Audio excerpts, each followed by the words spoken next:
Hello everyone, আসসালামু আলাইকুম। So HSC যেই ব্যাচ এক্সামের আগে এই ভিডিও দেখতেছো না কেন, ডেফিনেটলি তোমার কোয়েশ্চেন যদি হয় ভাইয়া এক্সাম কিছুদিন পরে প্রচুর ভয় লাগতেছে ভাইয়া, বুঝতেই পারতেছি না, আরে এতগুলা পড়াশোনা করলে এতদিন ধরে শেষ মুহূর্তে এসে ভাইয়া অনেক বড় লাগতেছে, মানে বুঝতেই পারতেছি না ভাই আমি পারবো তো, ভাই আমি প্লাস পাবো তো, ভাই আমি পাস করবো তো। এই কোয়েশ্চেন যাদের মাথায় আসে বা এমন তোর যত কোয়েশ্চেন তোমার মাথায় আসে তার জন্য আজকের এই টপিক ভাইয়া।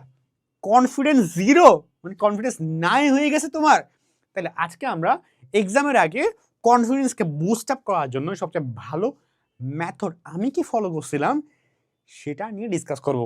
দেখো তুমি কিন্তু এক্সামের আগে অ্যাটলিস্ট 3 থেকে 2 মান্থ পড়ছো, এটা হতে পারে half yearly, board exam, any kind of exam.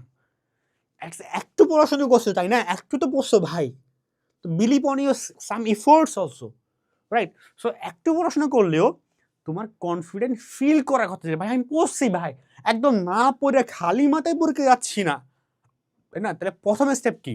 এই কনফিডেন্সকে বিল্ড আপ করার জন্য, বুস্ট করার জন্য, ভালো করার জন্য, টপে নেওয়ার জন্য একটা হইলো, প্রথমটা হইলো right why you are feared. তোমার যে কনফিডেন্স পাচ্ছ না, ভয় লাগতেছে, এই ভয়টা কেন? দেখা যাবে তোমার আসলে কোনো কারণই নেই, তুমি সব পড়ছো, স্টিল ভয় লাগতেছে, কারণ হুদাই। তো আমি কি বলি ভাইয়া সেটা শুনো, right why you are you feel feared, মানে তোমার কেন ভয় লাগছে সেটা লিখো। এটা কাগজ নাও, খাতা তো লাগবে না, কাগজ ছিলে হয়ে যাবে একটা র্যান্ডমলি, কাগজটা লিখো। My reasons for not being confident, এটা ক্রিঞ্জ লাগতে পারে, লেখো, নো রিস, লিখো তুমি। তোমার দেখা যাবে যে না, তখন একদম মনের মতো করে লিখো যে না ভাইয়া আমার এই জন্য মনে হয় আমার এই চ্যাপ্টার শেষ হয়নি, তার সমস্যা আমার চ্যাপ্টার 4-এর এই টপিকটা পারতেছি না, তাই মনে হয় কনফিডেন্স কম পাচ্ছি, আমি এই চ্যাপ্টারগুলো পড়িনি তাই কনফিডেন্স কম পাচ্ছি, বা আমি এমনিতে ভয় লাগতেছে তাই কনফিডেন্স কম পাচ্ছি। Any reason, just right it down, লিখে ফেলো। যখন তুমি লিখে ফেলবা মনটা হালকা হচ্ছে, না ভাইয়া ঠিক আছে, কনফিডেন্স পাচ্ছি না, ভালো টপে যেয়ে ভালো করবো, সেই মেন্টালিটি মাইন্ডসেট আসতেছে না, because of the shit reasons. Okay fine, তুমি এবার রিজন পাইলে যে না ভাইয়া আমার একদম মানে মাইন্ডকে প্রেশার দিয়ে দিয়ে দিয়ে রিজনগুলো বের করো। আর রিজন যদি না পাও তাহলে তোমার কোনো সমস্যা নেই, তুমি এমনিতেই ভালো, এটা তুমি অনেক ভালো, তুমি কিছু বড়ই নেই। সো রিজন পাইলা, তো রিজন পাওয়ার পরে এবার তুমি ওই রিজনগুলো যখন পাইলা তখন মাইন্ড হালকা হয়ে যাবে, না ওকে ফাইন, এই রিজনগুলো সলভ হইলে I can do my level best at exam. তখন তুমি স্পেসিফিক করতে পারো না এই রিজনের সমস্যা, তাহলে তুমি এই রিজনগুলোতে কাজ করতে পারো, কাজ করা শেষ হলে তুমি তো ইউ ফিল কনফিডেন্ট, ভয়ের কারণই নাই আর, তা তুমি কি সলিউশন দেখো। সব কিছুকে একটা হচ্ছে কি র্যান্ডমলি নেওয়া যায়, ভাইয়া ভয় পাচ্ছি, আর কেন ভয় পাচ্ছি, কখন ভয় পাচ্ছি, কি জন্য ভয় পাচ্ছি, একদম স্টেপ বাই স্টেপ যাওয়া, এটাই ভালো মেথড আমার মনে হয়, তাহলে তোমার জন্য ইজি হয় বিষয়টা। সো রাইট ডাউন লিখে ফেলো, লিখে ফেললা ওগুলো, এবার তুমি ওগুলো কাজ করতে পারো, ওগুলো পড়াশোনা করো, সলভ করো, জানো, শিখো, বুঝো, লিখো, শেষ হয়ে গেল সব। দেন মডেল টেস্ট দাও, ভয় পেলে মডেল টেস্ট দাও, মানে এই জিনিসটা খুব বেশি ইম্পর্টেন্ট। এক্সামের আগের রাতে আমি করতাম কি জানো, যখন আমার কাছে খুব ভয়, আমারও কিন্তু ভয় লাগছে, এমন না যে আমি সুপারম্যান, ভয় সবারই লাগে। সো আমি করতাম নাম্বারকে ফেক করতাম, মানে আমি করতাম কি এক্সামের আগে, ধরো বোর্ডে আমি এক্সারসাইজ আগে করছিলাম, এটা তোমার অ্যাডমিশন আগে করছিলাম এই কামটা, যে মনে হইতেছে ভাই পড়ি নাই, এত পড়াশোনা করলাম স্টিল মানে কম পড়ছি এমন লাগতেছে, বুঝো অনেক পড়ছি লিটারেলি, মন ভাই পারবো তো, তখন আমি একটা ইজি কোয়েশ্চেন নিলাম, ইজি মানে আমি জানি ভাই এই এক্সামে আমি ভালো করবোই, এখানে আমি 30 এমসিকিউতে পাবোই, আমি লিখলে পাবো, আমি আমার একটা ইজি কোয়েশ্চেন মাইন্ডকে ডাইভার্ট করতাম, একটা ইজি কোয়েশ্চেন র্যান্ডমলি সিলেক্ট করতাম, করে এবার ওখানে আমি ফুল মার্কস তুললাম এমসিকিউতে, তখন আমি বলছি আরে ভাই আমি তো পারি।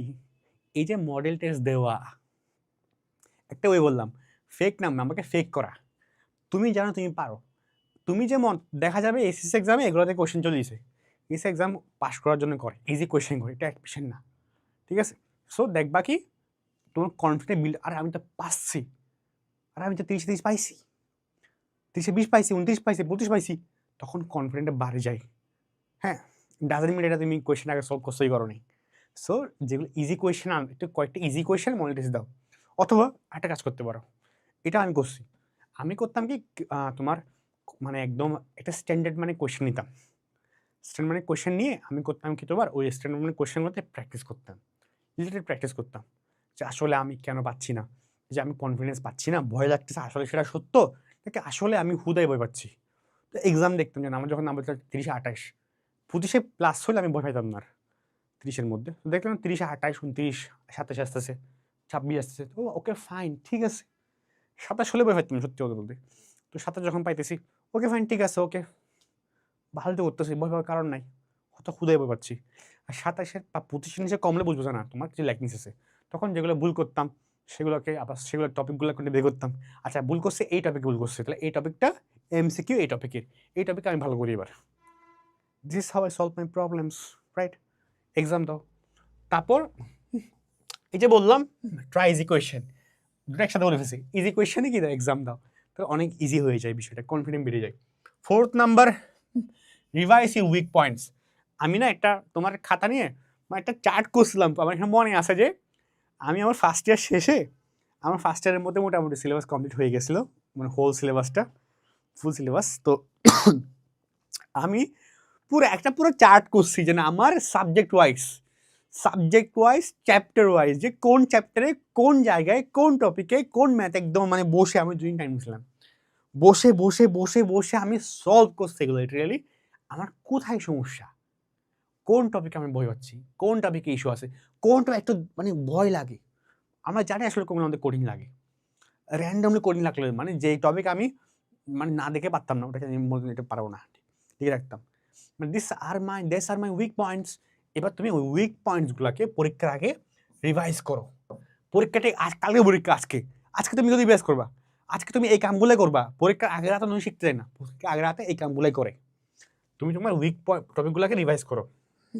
এটা করলে তোমার উইক টপিক সবগুলা তোমাকে জানা আছে, রিভাইজ করলে তাহলে কিন্তু উইক টপিক শেষ, মডেল টেস্ট দিয়ে যা যা করে নিলা, মোটিভেশন পাইলা, ভালো নাম্বার তুললা, অ্যান্ড ফাইনালি তুমি তোমার কেন ফিয়ার সেটাও জেনে গেলা। অ্যান্ড দ্য লাস্ট 2 পয়েন্ট, সব তো করলা। আমাদের ম্যাক্সিমাম হয় কি যে আমি মনে করি, টু বি অনেস্ট, মানে সাকসেস জিনিসটা না মানে ইফোর্ট দিয়ে শুধু না, সবাই মনে করে যে ইফোর্ট দাও সাকসেস হয়ে যাবা। আমি মনে করি ডিফারেন্ট, আমি মনে করি success equal to efforts plus prayer. আমার একটা স্যার ছিল, উনি বলতো সফলতা সমান হইলেও দুটো বিষয় সমান নয়, ইফোর্টস দিতে হবে, আমাদের সৃষ্টিকর্তার নিচে আল্লাহকে চাইতেও হবে। আমি সবসময় দুটো আমি ব্যালেন্স করার ট্রাই করতাম, ইনশাল্লাহ এটাই ভালো। So prayers and try to do some exercise. এমন না যে পরীক্ষার আগে শুধু পড়বো না, তুমি রোবট হইতে যাও না, এক্সারসাইজ করো, ভালো জিনিসটা। লাস্ট টাইম আমার এটা অ্যাডমিশনের আগে একটু হয়েছিল, যখন আমি একটা এক্সামের আগে আমি স্পেসিফিক একটা এক্সামে খুব বেশি প্যানিকড হয়ে গেছিলাম। তো আমার না মানে কিছু কোড ছিল, যে আমি স্পেসিফিক্যালি কিছু কোডে খুব বিলিভ করতাম, 5 থেকে 6টা ছিল, সেগুলো এখনও হয়তো আছে। তো আমি যখন ডিপ্রেস ফিল করতাম না, আমি এস লাইফ থেকে এস তো যাচ্ছিলো বাই দ্য ওয়ে, সো আমি ও কোডগুলোকেই মনে করতাম যে না দিস কোড, মানে র্যান্ডম মুখস্থ করি না, কিন্তু কোডগুলো কিছু কিছু কারণে এই কোডগুলো সিলেক্ট করা। সো আমি তখন ওই কোডগুলোকে অ্যানালাইজ করতাম, আবার রিমেম্বার করতাম যে না দিস ইজ। আর এই কোডগুলো প্রতিটা মানুষের ডিফারেন্ট কোড হতে পারে। If you want to know the codes you can comment. আমি এগুলো মনে করার ট্রাই করতাম, সো ওগুলো মনে করলে মোটামুটি একটা মোটিভেট ফিল হইতো অনেক, হ্যাঁ কনফিডেন্ট ফিল হইতো। সো এটা তুমি করতে পারো, এটা this is a bonus tricks for this is a bonus. এটা না করলেও চলো, আমি করতাম, কারণ আমি অনেক ভীতু ছিলাম। সো এটাই। সো দিস ইজ দ্য ওয়েস। তাছাড়া তোমাদের কোনো বিষয়ে গাইডলাইন লাগে কমেন্টে জানাও, আর ভিডিও কেমন লাগলো জানাও, তোমাদের শেয়ার করিও, ঠিক আছে? সো আজকের ভিডিও পর্যন্তই। হোপফুলি তোমার কনফিডেন্স জিরো না, কনফিডেন্স এখন থেকে টপে থাকবে ইনশাল্লাহ। সো দেখা হচ্ছে পরবর্তী ভিডিও। টিল দেন আল্লাহ হাফেজ এন্ড আসসালামু আলাইকুম।